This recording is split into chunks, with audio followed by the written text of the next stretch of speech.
हिंसी जनिताया पृथिव्या यो वा दिवं सत्यधर्मा जजान यह चापचंद्रा बृहति जजान तस्मै देवाय हविषां विधेमो। हिंसा करे नहीं जनक जो धरा का, जो सत्य धर्मा सुदिव लोक करता। जिसने अपह चंद्र बृहति रचे हैं, किस देव के हेतु धारे हविष हम। देव के हेतु धारे हविष हम। दृढ़ गर्भ सूक्त के से हम लोग चर्चा कर रहे हैं। ये आज का नवा मंत्र है, हम इस पर विचार करेंगे।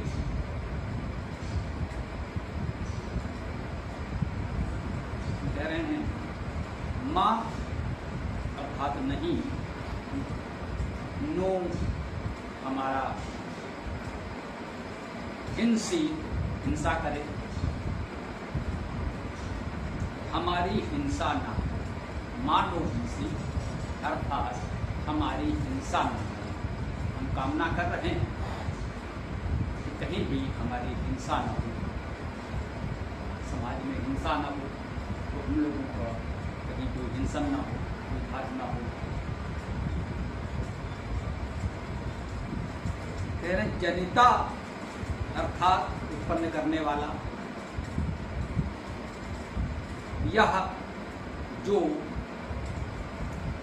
पृथिव्या पृथ्वी का, जो पृथ्वी का उत्पन्न करने वाला। हम अपनी कामना प्रार्थना वंदना किससे कर रहे हैं? हम स्तुति करते हैं उस एकमात्र परमेश्वर से जो इस पृथ्वी को उत्पन्न करने वाला है। प्रार्थना हमने की है कि हमारी हिंसा न हो, लेकिन ये प्रार्थना हम किससे कर सकते हैं? उस परमेश्वर से कर सकते हैं जो पृथ्वी को उत्पन्न करने वाला है, जो वा अथवा दिवम, दिवलोक प्रकाशमान लोक। दिव भाग के अनेक अर्थ हैं, इसमें प्रकाश करना मुख्य है। तो जो प्रकाशमान लोक हैं, ये सूर्य चंद्र तारे आदि हमें जो दिखते हैं, इसे हम लोग दिवलोक कहते हैं वेद में। तो कहा है कि जो पृथ्वी को उत्पन्न करने वाला है और जो इस दिवलोक को, प्रकाशमान सूर्य चंद्र नक्षत्रों को उत्पन्न करने वाला है, सत्य धर्मा, वह सत्य को धारण करने वाला है, सत्य धर्म वाला है। इस प्रकार का हम सामान्य अर्थ कर सकते हैं। धर्म का धी धातु धारण करने से ही धर्म शब्द बनता है। जो सत्य धर्मा है अर्थात जो सत्य को धर्म मानता है, जो सत्य धर्म को मानने वाला है, अपनाने वाला है, वह सत्य धर्मा है। और जो सत्य को धारण करने वाला है वह सत्य धर्मा है। एक ही बात है। जजान उत्पन्न करने वाला। तो हम उस परमेश्वर की आराधना उपासना कर रहे हैं, उससे प्रार्थना कर रहे हैं जो इस पृथ्वी को उत्पन्न करने वाला है, जो दिवलोक को, प्रकाशमान नक्षत्रों को उत्पन्न करने वाला है, और जो सत्य धर्मा जजान, जो सत्य को धारण करने वाले हैं उनको उत्पन्न करने वाला है। वो सत्य धर्मा है, वह सत्य को धारण करने वाला है, और जो संपूर्ण सृष्टि को उत्पन्न करने वाला है। इसका यह अर्थ भी है। यह क्या अपह, यह अर्थात जो, क्या और अपह, अप धातु का अर्थ पालन करना है। तो जो इस संपूर्ण सृष्टि का सृजन तो कर ही रहा है। पहले चरण में हमने चर्चा की कि वह इस पृथ्वी का, दिवलोक का, सत्य धर्म का सत्ता उत्पन्न करने वाला है। अब कह रहे हैं यह क्या अपह, और वह पालन करने वाला भी है। उस उसने उत्पन्न किया है और वही इसका पालन रक्षण भी करता है। केवल उत्पन्न करके छोड़ दें, हम लोग एक पौधा लगाएं और उसका पालन रक्षण न करें, छोड़ दें, तो वो पौधा नष्ट हो जाएगा। कई बार ऐसा देखने में आता है, वर्षा ऋतु में बड़ी संख्या में पौधरोपण की एक परंपरा सी बनी। यह भी एक वार्षिक कर्मकांड बन गया। कुछ लोग अच्छी भावना से वास्तव में पौधरोपण करते हैं। अधिकतर पौधरोपण दिखावे के लिए होते हैं, केवल प्रचार प्रसार के लिए होते हैं, आत्म प्रचार के लिए होते हैं। पौधे लगाए गए, चित्र खींचे गए, उनका प्रचार प्रसार किया गया और कुछ समय बाद जाइए तो सारे पौधे सूखकर नष्ट हो चुके। इस पर एक रंगी चित्र बना। किसी ने कहा कि भाई किसी ऐसे महान व्यक्ति को, बड़े महत्वपूर्ण व्यक्ति को पौधरोपण करना था, भाई कहाँ है? तो कह रहे हैं महोदय यहीं पर पौधा लगा दीजिए, प्रतिवर्ष यहीं पर पौधा लगाया जाता है।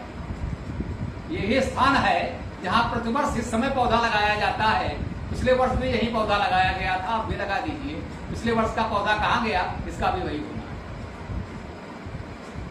तो ऐसा सृजन किसी उपयोग का नहीं है। जब हम सृजन करें तो उसका पालन भी करें। इस मंत्र का ये संदेश महत्वपूर्ण हमें अभी प्राप्त हुआ। पहले चरण में यूं कहें कि इस छंद के दृष्टि से पहले 2 चरणों में ये बताया गया कि उस परमेश्वर ने इस संपूर्ण सृष्टि को रचा है, उत्पन्न किया है, बनाया है, और उसके बाद बताया जा रहा है जो अपह उसका पालन करने वाला है। अगर इस सृष्टि का सृजन कर दिया जाए और पालन रक्षण न किया जाए तो फिर कुछ शेष नहीं रहेगा, नष्ट हो जाएगा। तो जो हम पौधे को लगाते हैं तो उसे खाद पानी देते हैं, पशु उसे चर न जाए उसके लिए हम उसके बाड़ लगाते हैं, सुरक्षा की व्यवस्था भी करते हैं, देखभाल करते हैं। जब वो वृक्ष बन जाता है तब इसकी आवश्यकता नहीं होती, परंतु छोटे पौधों को सदा देखभाल की आवश्यकता होती है। तो जो हम छोटा सा पौधा लगाएं तो उसकी देखभाल भी करें। जो भी छोटा सा प्रयास हम प्रारंभ करते हैं तो उसका देखभाल करते रहें, उसका पालन संरक्षण करते रहें, ये भाव यहाँ पर है। और जो अपह पालन करने वाला है इसका चंद्रा, चंद्र धातु का अर्थ आह्लाद करना है, आनंद प्रसन्न करना। ये चंद्र हमें कितनी प्रसन्नता देता है, चमकने का भी भाव, प्रकाशित होने का भी भाव है चंद्र का। ये चंद्रमा हमें प्रकाशमान दिखता है, उससे जो आनंद प्राप्त होता है। सूर्य से सब कुछ है, जीवन सूर्य से है, पृथ्वी और चंद्रमा को प्रकाश सूर्य से ही मिलता है, परंतु जो आनंद चंद्रमा को देखने से मिलता है, चंद्रमा को हम अपलक निहारते हैं, देखते हैं, आनंदित होते हैं। सूर्य को इस तरह नहीं देखा जा सकता, उसका अपार तेज हम सहन नहीं कर सकते। तो सूर्य उपयोगी तो बहुत है,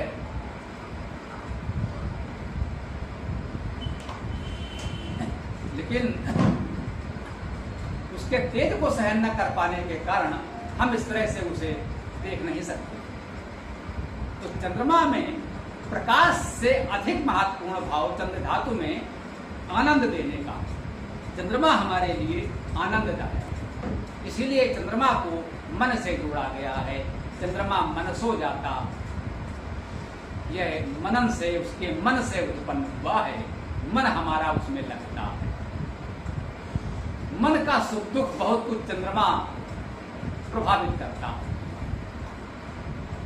चंद्रा यह चाप चंद्रा बृहति जजा, बृहति, प्र धातु का अर्थ पढ़ना है, पढ़ाना है। वो वृद्धिशील है, वृद्धि करता है। बृहति का सामान्य सा मान ले बृहत, जो लोग प्रचलित शब्द है बृहत। बृहत है, बड़ा है, वो पढ़ने वाला है, पढ़ाने वाला है। ये परमेश्वर के गुण बताए जाते हैं, उसकी स्तुति हम करते हैं और हम कहते हैं वेद मंत्रों की ये शैली है कि परोक्ष रूप से हम उन गुणों का धारण करें, अपनाएं, ऐसा संदेश होता है। तो कहा कि उसने सृजन किया और उसका पालन कर रहा है, हमें भी सृजन करना है और उस सृजन का पालन करना है। और वो सृजन और पालन ऐसा होना चाहिए जो तंद्रा अर्थात आनंददायक, जो सबको आनंद दे, वह सृजन अच्छा है। ऐसा सृजन जो विनाशकारी हो वह अच्छा नहीं। हम एक तकनीक खोजते हैं, उससे हानिकारक भी बन सकता है, लाभदायक भी बन सकता है, उससे विनाश भी हो सकता है, सृजन भी हो सकता है। परमाणु शक्ति से विद्युत उत्पादन भी हो सकता है, नगरों का विनाश भी हो सकता है। हमें क्या चुनना है ये हमारे विवेक पर है। तो हमें सृजन ऐसा करना है जो आनंददायक, प्रहती हो, वृद्धिशील हो, वृद्धि करता हो, जो समाज की श्री वृद्धि करे, समाज को आगे बढ़ाए, सुख समृद्धि दे, समाज के लिए विनाशकारी न हो, जजान उत्पन्न करता है। हमें ऐसा सृजन करना है, ऐसा उत्पन्न करना है जिसका हम पालन रक्षण भी करें, जो आनंददायक हो, वृद्धिशील हो, वृद्धि करने वाला हो, सबकी अभिवृद्धि समृद्धि करने वाला हो। ऐसा वह परमपिता परमेश्वर हमारे लिए करता है। वेद ने ये बताया और हमने ये प्रेरणा ग्रहण की कि हमको भी ऐसा करना चाहिए। और इस सूक्त के अंत में कस्मै देवाय हविषा विधेम, ये ठीक स्थायी आता है कि जिस परमेश्वर ने पृथ्वी से द्युलोक तक, प्रकाशमान नक्षत्रों तक सबका सृजन किया, जो सबका पालन करने वाला है, जिसका सृजन हमारे लिए आनंददायक है, वृद्धिशील है, वृद्धि करने वाला है, जो ऐसी सृष्टि का सृजन करने वाला है, तो कहते हैं कस्मै देवाय हविषा विधेम, ऐसे परमेश्वर को छोड़कर अन्य किस देव के लिए हम हविष धारण करेंगे और किसकी साधना उपासना वंदना करेंगे? नहीं, वह एकमात्र परमेश्वर ही हमारे लिए उपास्य है, वही वंदनीय है, वही अस्तित्व है, अन्य कोई भी नहीं। ये भाव है, वो एकमात्र परमेश्वर ही हमारे लिए उपास्य है। इस 9वें मंत्र की चर्चा को हम यहाँ विराम देते हैं।